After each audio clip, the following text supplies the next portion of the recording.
0 factorial बरोबर किती? आपल्याला माहिती आहे 1 फॅक्टोरियल इज इक्वल्स टू 1. त्याच प्रकारे 2 फॅक्टोरियल बरोबर 2 इंटू 1 म्हणजेच काय 2 इंटू 1 1 म्हणजे 1 फॅक्टोरियल बरोबर 2 इंटू 1 फॅक्टोरियल.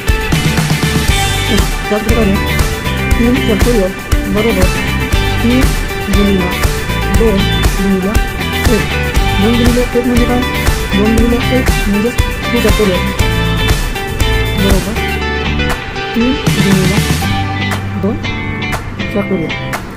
3 फॅक्टोरियल बरोबर 3 गुणिले 2 फॅक्टोरियल. आपण त्यावरून स्टँडर्ड फॉर्म देऊ शकतो काय जर आपल्याला n ची फॅक्टोरियल काढायची असेल n फॅक्टोरियल बरोबर काय दिला 2 factorial is equals to 2 into 1.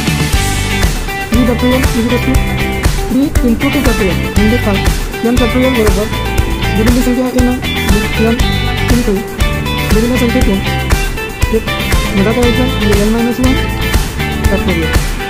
ठीक आहे. आता पहा ह्या कॉन्सेप्टला यूज करून आपण 0 फॅक्टोरियल लिहित असतो. ठीक आहे.